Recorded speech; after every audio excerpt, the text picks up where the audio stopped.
할렐루야. 주님의 크신 은혜가 이 찬양처럼 여러분들의 삶의 모든 순간들에 늘 함께 하시기를 주님의 이름으로 축복합니다.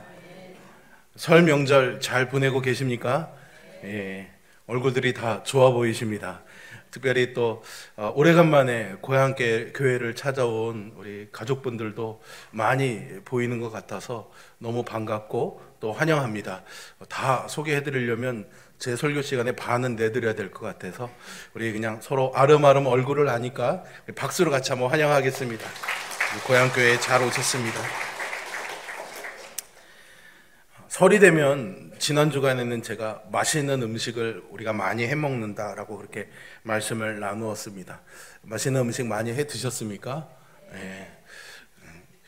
또 어린 시절 기억을 생각해 보면 설 연휴가 되면은 TV에서 그렇게 재밌는 프로그램하고 영화를 하는 것이 있어서 또 특선 영화를 기다리면서 설레었던 그런 기억도 있습니다. 요즘은 뭐 OTT나 여러 가지 이런 매체들이 있어서 그런 즐거움이 별로 없는 것 같은데요. 그때는 그런 즐거움들이 참 많았습니다. 만화 영화 특히 너무너무 재밌게 봤던 기억이 있습니다. TV에 사랑받는 만화 프로그램들이 참 많은데요.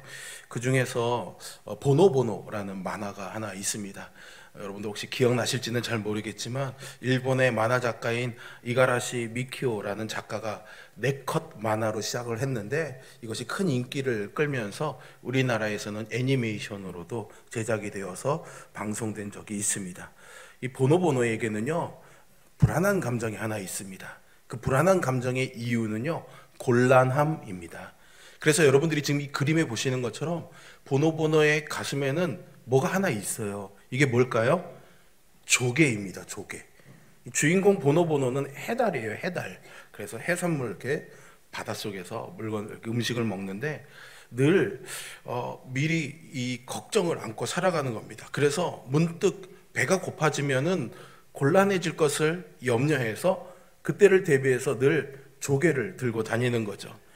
그렇게 미리부터 걱정을 짊어지고 사는 이 보노보노를 보면서 친구인 그 옆에 있는 너구리가요 이렇게 말을 합니다.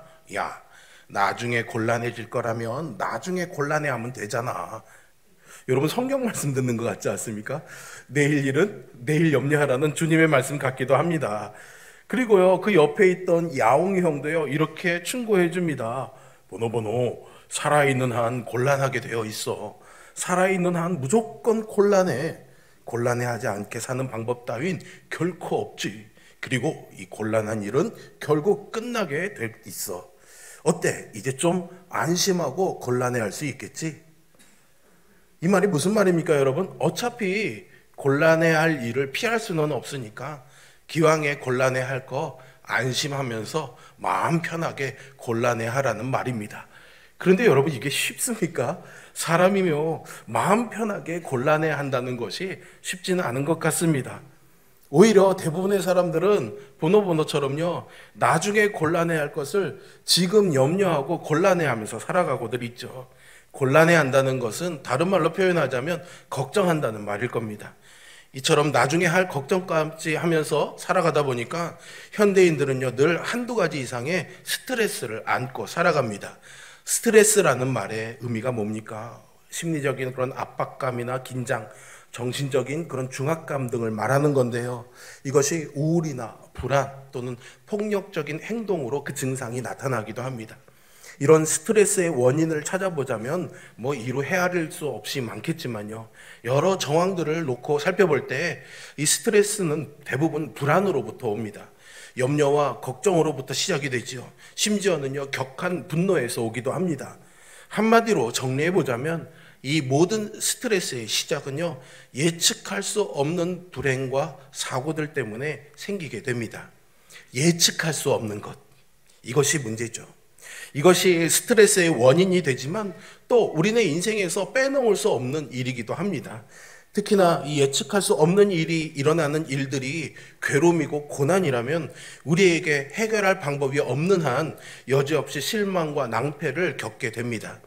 삶이 이렇다 보니까 성경에서도요 이와 같은 관련된 많은 사례들을 다루고 있습니다.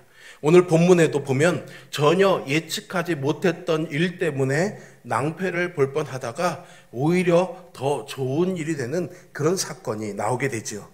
예수님께서 어머니 마리아를 따라서 친척의 혼인잔치에 참석하셨는데 마침 그때 잔치의 필수품이라고 할 수 있는 포도주가 떨어지게 됩니다. 오늘 설교와 관련된 내용은 아니지만요, 참고로 이 본문을 오해하고 왜곡해서 쓰는 분들이 많습니다. 본문에서 이 포도주를 언급하고 이 포도주를 누가 만들어줬습니까? 예수님이 만들어줬으니까 예수님이 만들어주신 술을 마음껏 먹어도 되지 않느냐, 뭐 이렇게 얘기하는 분들도 있습니다. 하지만요, 이것은 유대인들의 그런 문화와 생활 습관을 잘 이해하지 못한 데서 나오는 그런 오해입니다. 유대인들에게 있어서 포도주는요, 그들의 공동생활과 종교 생활에 있어서 아주 중요한 요소입니다. 척박한 광야 지역에서 사는 그들에게 있어서 포도주는요, 물을 대신하는 식수의 개념이었습니다. 그렇지만 어쨌든 일단은 이게 술이기 때문에 마시면 취하게 되므로 랍비들이나 경전에서는 술을 탐하지 말라, 술 취하지 말라고 엄히 경고하기도 합니다. 뿐만 아니라요, 유대인에게 있어서 이 포도주는요, 하나님께서 주신 음료라는 감사의 의미가 담겨져 있기도 합니다. 그래서 술이긴 하지만 이들은 이것을 술로서 마시는 게 아닙니다. 하나님 앞에 드려지는 율례에 따른 의식의 하나의 어떤 것이죠. 그래서 안식일이 되면요, 포도주 잔을 앞에 두고 키드쉬라고 해서요, 이 포도주를 성별하는 기도문을 암송하는 것으로 절기를 시작했습니다. 이 외에도요, 6월절이 되면은요, 6월절에는 4잔, 그리고 혼인 예식에는 2잔, 할례를 받을 때는 한 잔을 예식의 하나로 이 포도주를 마시는 그런 의식이 있었습니다. 특히 장례식이 되면 유족들에게 위로의 잔이라고 해서 10잔이 허락이 되었다고 합니다.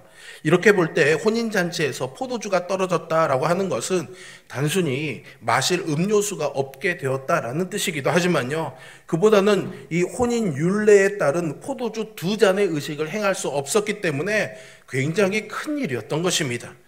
여러분, 결혼이라는 게 어떤 겁니까? 흔히들 이 결혼을 일륜지 대사라고 하지 않습니까? 사람이 살아가면서 치르게 되는 아주 큰 행사입니다.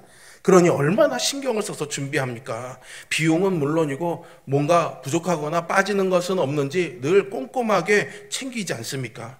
그런데 이 혼인잔치에 예측하지 못한 일이 생기고 만 것입니다. 아마도 하객 수를 계산하는 데서 오차가 있었던 것으로 보입니다. 혼인 예법상 아까 1인당 2잔씩 마신다고 했으니까 하객을 100명으로 예상했다면은 아마 200잔의 분량을 준비했을 것이고 딱 200잔으로 안 될 것 같으니까 여분으로 한 250인분을 준비했겠죠. 그런데 혼인잔치에는 그 이상의 사람들이 온 것으로 보입니다. 율례에 따른 기본 2잔에 아마 흥겨운 그 분위기 속에서 식수로 더 마셨을 테니 예상해서 준비했지만 예측하지 못한 일이 일어나고 만 것이죠. 문제는요, 이런 일이 단지 가나의 혼인잔치에만 있는 것이 아니라 오늘날 우리에게도 늘 일어날 수 있는 일이기 때문에 오늘 이 본문의 사건이 남일만 같지는 않습니다. 여러분, 한번 생각해 보세요. 요즘 여러분들이 받는 스트레스가 혹시 있으십니까? 예상치 못한 일들이 여러분들의 평안한 일상과 행복을 흔들고 무너뜨리는 일은 있지 않은지요? 가나의 혼인잔치에서 포도주가 모자랐던 것처럼 오늘 여러분들에게 부족하다고 느껴지는 것이 있지는 않습니까? 혹시 경제적인 그런 부족함 때문에 어려움을 당하지는 않습니까? 사람들과의 관계에서 채워지는 이 정서적 부족감 때문에 어려워하지는 않습니까? 반면에 또 필요한 것들이 늘 넉넉하며 건강과 행복으로 풍족한 삶을 산다고 생각하십니까? 이런 질문에 대해서 모두가 다 저는 다 좋습니다 라고 생각한다면 얼마나 좋겠습니까? 참으로 감사한 일이죠. 만약 그렇다면은 자만하거나 방심하지 말고 더욱더 기도하며 감사하는 그런 삶을 사시길 바랍니다. 하지만 이런 질문들 중에 어느 하나라도 나는 부족해, 나는 이게 참 모자라는 것 같아, 이것이 없어서 저것이 없어서 안 되지, 이렇게 생각하는 분들이 계신다면 오늘 본문에 모자랐던 포도주가 더 좋은 포도주로 채워져서 풍족함으로 해결되었듯이 여러분들의 부족한 모든 것들도 다 해결되어서 주님으로부터 부어지는 풍족함의 복을 누릴 수 있기를 주님의 이름으로 축복합니다. 그렇다면 우리는 어떻게 이렇게 예측하지 못한 이 부족함의 문제를 해결할 수 있을까요? 부족함, 곧 문제를 해결하는 첫 번째 방법은요, 예수님을 생각하는 것입니다. 따라해 보세요. 예수님을 생각하라. 네, 오늘 본문의 3절을 보십시오. 포도주가 떨어진지라 예수의 어머니가 예수에게 이르되 저들에게 포도주가 없다 하니 라고 되어 있습니다. 이 혼인잔치에 포도주가 떨어진 것이 문제였습니다. 그런데 그 다음 상황이 어떻게 됩니까? 포도주가 떨어졌다는 것을 알자마자 예수의 어머니인 마리아가 예수님께로 향했습니다. 그리고 예수님께 말하죠. 저들에게 포도주가 없다. 그러더니 이번엔 돌아서서 하인들을 향해 말하기를 너희에게 무슨 말씀을 하시든지 그대로 하라고 합니다. 이 말씀을 보시면 문제가 있음을 알자마자 마리아는 예수님을 생각했습니다. 예수님을 바라보았던 것이죠. 그렇게 예수님에게 이 문제를 알리고는 곧바로 하인들도 예수님을 보게 했을 뿐만 아니라 예수님이 말씀하시는 대로 순종하게 당부합니다. 그 결과는 아시죠? 그렇습니다. 문제가 있구나를 아는 순간 예수님을 향해서 돌아서면 예수님께 모든 문제를 맡겼던 그 예수의 어머니 마리아의 믿음으로 놀라운 역사가 일어났던 것처럼 여러분들의 삶에도 주님의 도우심이 있을 줄로 믿습니다. 그리고 이 예수님을 향했던 마리아의 믿음이 여러분들의 믿음이 되시기를 바랍니다. 그런 믿음으로 마리아가 받은 응답과 잔치자리 이 혼인잔치에 내려진 문제 해결의 은혜, 또 그로 인한 잔치의 풍성함과 즐거움들이 모두가 다 예수님 때문에 이루어졌죠. 여러분들의 삶에서도 예수님 때문에 그대로 되는 일이 있기를 다시 한번 주님의 이름으로 축복합니다. 여러분께 묻습니다. 여러분, 예수님 믿으시죠? 하나님도 믿으시죠? 그렇다면 주님께서 나를 위해서 역사해 주실 것도 믿으십니까? 네, 감사합니다. 아멘 하셨으니 다시 한 번 더 권면을 드립니다. 예측하지 못한 문제 앞에서 행동했던 예수님을 향한 이 마리아의 믿음이 바로 여러분들의 믿음이 되기를 바랍니다. 마리아는 우리에게 지금 어떤 믿음을 보여주고 있습니까?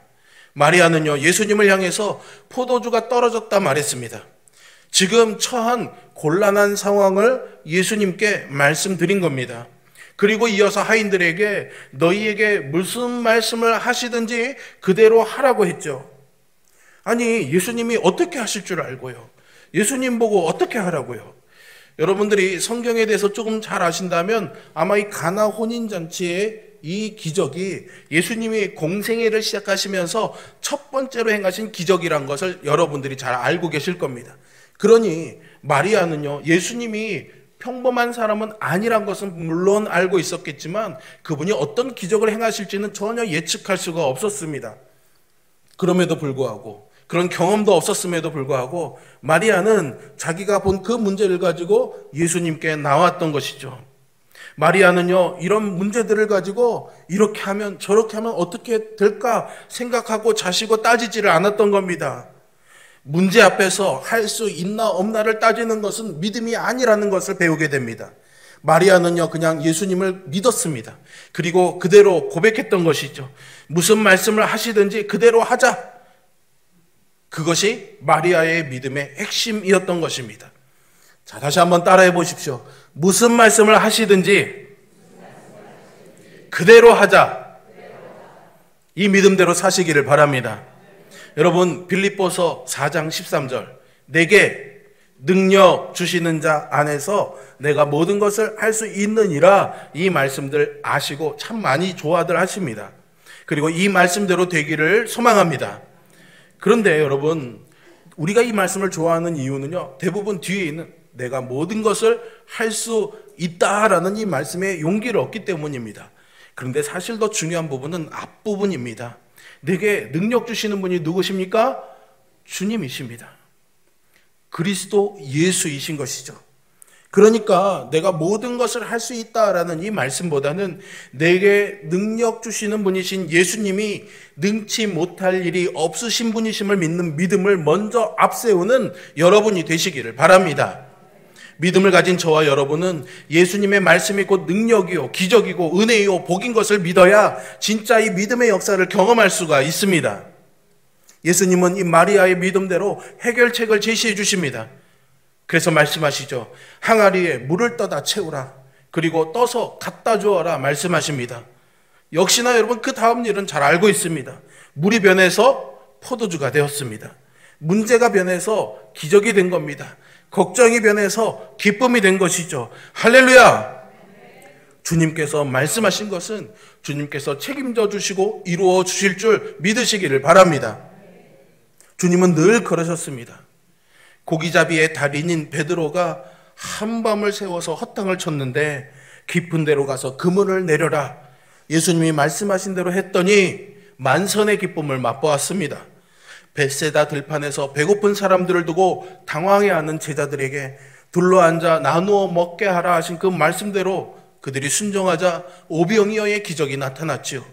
날 때부터 맹인된 사람에게 땅에 침을 뱉어서 그 진흙을 이겨서 눈에 바르는 기이한 행동을 하시고는 실로암에 가서 물로 씻으라고 말씀하시자 한 소경이 눈을 뜨게 되었습니다.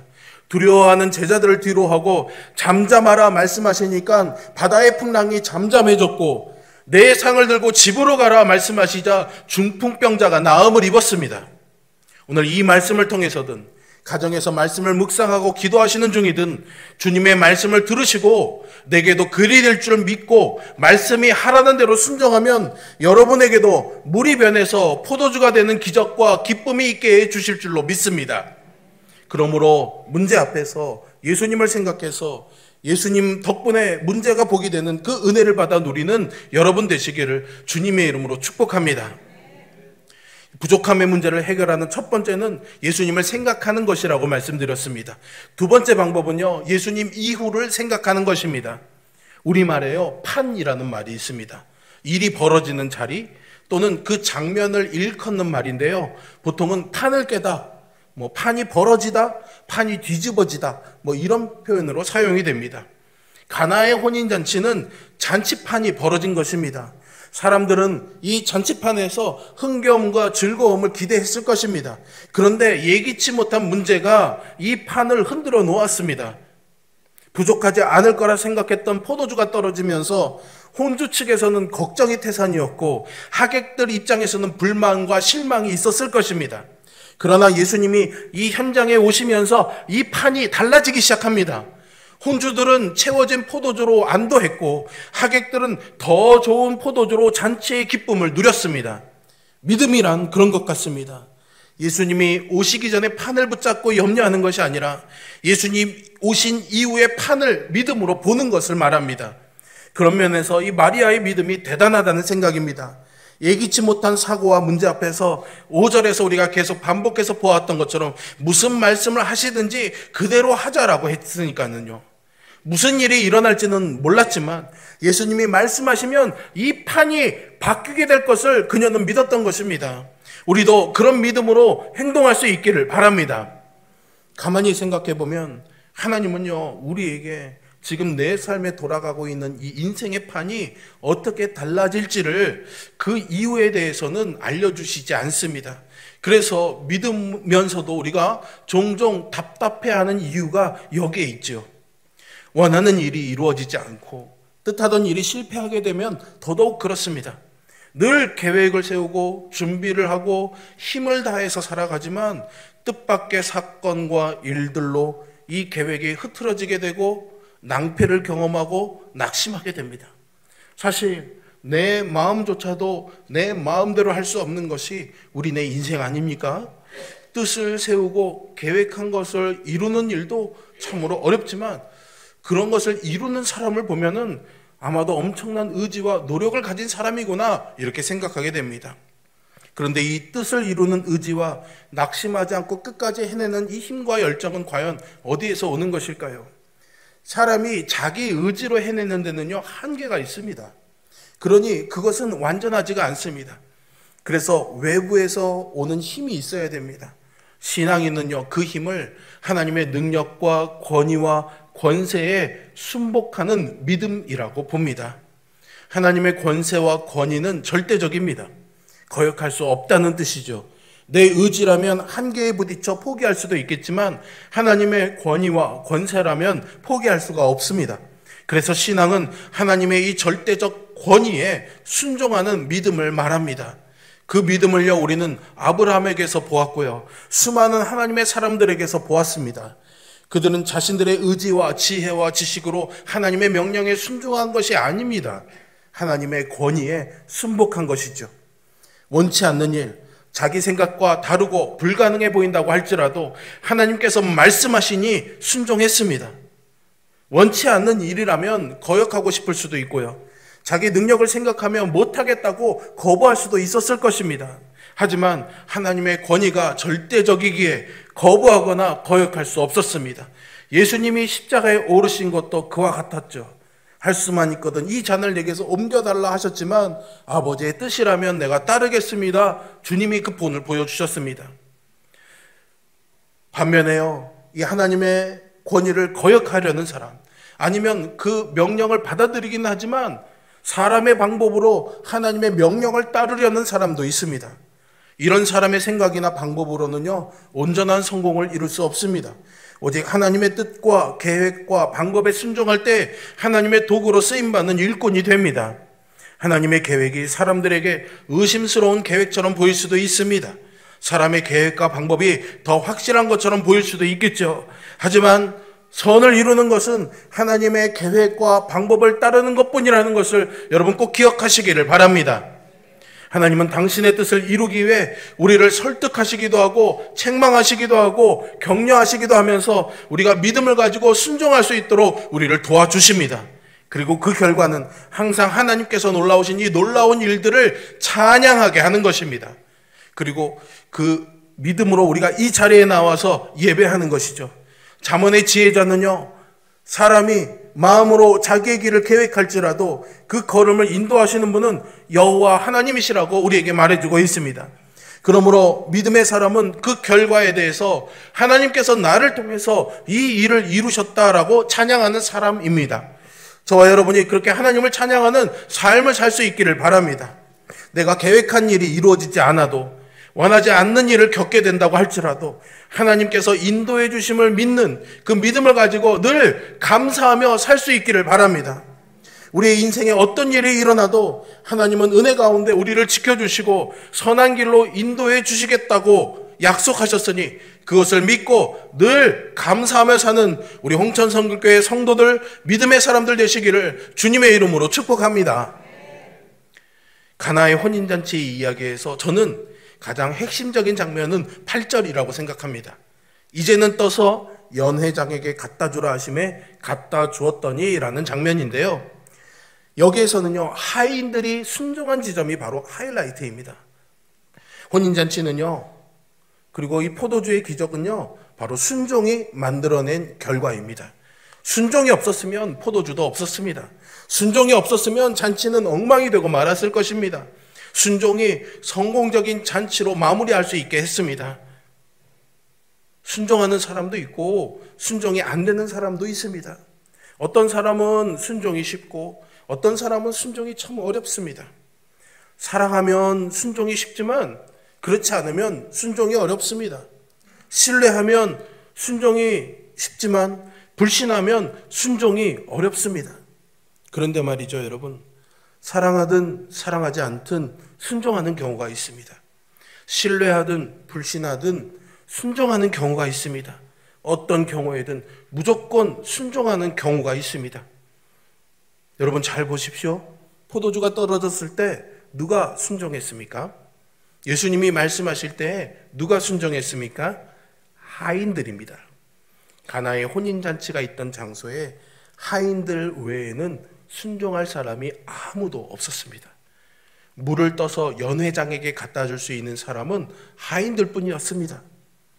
마리아는요, 그래서 순종이 가능한 이 하인들에게 그가 무슨 말씀을 하시든지 그대로 하자 당부했던 것입니다.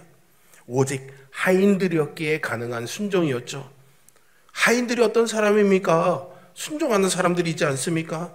그들은요, 순종에 특화된 사람들입니다. 순종이 쉬운 사람들입니다.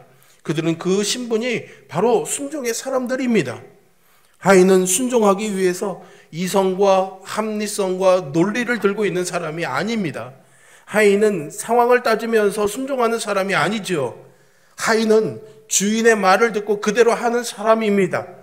주인의 말을 듣지 않거나 그대로 하지 않으면 하인이 아니죠. 하인은 상황과 조건을 판단하며 순종할 것인지 말 것인지를 이 머리로 계산하지 않습니다. 그냥 무조건 주인의 말대로 합니다. 그런 사람이 하인이고 이런 하인이 순종의 사람이죠. 우리는 왜 순종이 어려울까요? 하인이 되지 않기 때문입니다. 잔치에 참여해서 즐거움만 누리고 싶어하는 하객들이지 하인이 되고 싶어하지 않으니 순종이 어려운 거죠. 하인에게는 순종이 쉽습니다. 하인이 되면 순종이 쉬워집니다. 물떠온 하인들이 예수님의 말씀대로 그대로 행하자 그들은요 한 번도 보지 못한 놀라운 경험을 했습니다. 9절은요 그들이 경험한 이 신비한 경험을 의미심장하게 표현하고 있습니다. 같이 한번 보실까요? 연회장은 물로 된 포도주를 맛보고도 어디서 났는지 알지 못하되 물떠온 하인들은 알더라. 물떠온 하인들은 알더라. 포도주를 맛본 연회장은 포도주의 맛으로 즐거움은 경험했지만 그 비밀은 알지 못했습니다. 그 능력의 원천은 무엇인지 알지 못했습니다. 하지만 하인은 그 비밀을 알았습니다. 어디서 이 일이 시작되었는지 그들은 알고 있었습니다. 그들은 순종했기 때문에 아무도 모르는 비밀을 알게 된 것이죠. 물떠온 하인들이 경험한 것은 더 좋은 것으로 채워주시는 이 주님이었습니다. 그들은 그렇게 아는 자의 기쁨으로 가득했던 것입니다. 연신 물을 떠다 나르고 포도주를 떠다 나르느라 그들의 고생은 심했을 것입니다. 피곤하고 힘겨웠을 것입니다. 하지만 그들은 그 기쁨을 갖고 있었습니다. 아무도 모르는 비밀을 알고 있는 그 기쁨을 말이죠. 세상은요 대부분 보여주어야 믿습니다. 그런데 신앙은요 믿으면 보입니다. 예수님을 믿으면서도 우리가 능력이 없는 것은 이러한 믿음을 맛본 체험적 신앙이 없기 때문이죠. 많은 사람들이요 잔치에 참여하기를 원합니다. 잔치가 한창인데 부족한 것이 있다는 것을 연회장도 몰랐습니다. 그러나 잔치 자리에 주님의 명령을 따르던 하인들은 부족한 것이 무엇인지를 알았고 그 부족한 것을 채우시는 주님을 보았습니다. 기쁨의 잔치 자리를 이어가기 위해서는 이 보이지 않는 곳에서 바로 이 하인들과 같은 누군가의 말 없는 수고와 헌신이 있어야 하죠. 저와 여러분이 그 기쁨을 알고 보이지 않는 곳에서 그 수고와 헌신으로 주님의 기쁨을 더 넘치게 하는 그런 주님의 종들이 될 수 있기를 축복합니다. 이 잔치집 이야기에서 중요한 것은 그곳에 주님이 계셨다는 사실입니다. 그리고 예수님을 도와 일하는 일꾼이 있어서 이 잔치의 기쁨을 빼앗기지 않은 것이죠. 우리가 그런 일꾼이 된다면 우리 교회와 여러분들의 가정과 여러분들의 모든 삶의 영역에서 모든 필요들을 채워주시는 그 기쁨을 경험하는 삶이 될 줄로 믿습니다. 사랑하는 성도 여러분, 혹여나 지금 여러분들을 어려움으로 몰고 가는 곤란함이 있습니까? 어려움이 있습니까? 오늘 가나의 혼인잔치에서 나오는 마리아의 모습과 태도를 기억하시기를 바랍니다. 그리고 순종했던 하인들의 그 기쁨을 사모할 수 있기를 바랍니다. 먼저는 문제를 정확하게 알아야 됩니다. 그러면 그 문제는 이미 절반을 해결한 것이라고 볼 수 있습니다. 그리고 그것을 예수님께로 가져오시기 바랍니다. 그분은 우리의 문제를 모른 채 하지 않으시고 기꺼이 도와주실 것입니다. 물론 일시적으로 우리를 시험하시기 위해 마리아에게 말씀하신 것처럼 어머 여자여 나와 무슨 상관이 있습니까? 거절처럼 말할 수도 있겠지만 우리 주님은 절대로 거절할 분이 아니심을 신뢰하시기를 바랍니다. 그리고 마리아의 이 마음이 필요합니다. 무슨 말씀을 하시든지 그대로 하라. 그리고 마리아의 이 지시에 순종한 하인들로 인해서 문제가 해결되었습니다. 우리도 마찬가지입니다. 순종할 수 없는 명령처럼 보여도, 세상 사람들에게는 미친 행동처럼 보여도, 도무지 이해되지 않는 명령처럼 여겨져도 주님 앞에 그 문제를 가지고 나오는 마리아처럼 순종하는 하인처럼 사는 저와 여러분 되기를 바랍니다. 무슨 말씀을 하시든지 그대로 하는 이 순종으로 가나의 혼인잔치의 결말처럼 우리의 문제가 변해서 하나님의 영광으로 변하여 충만하게 채워지는 그런 삶을 살아가는 우리 모두가 되기를 주님의 이름으로 축복합니다. 기도하겠습니다.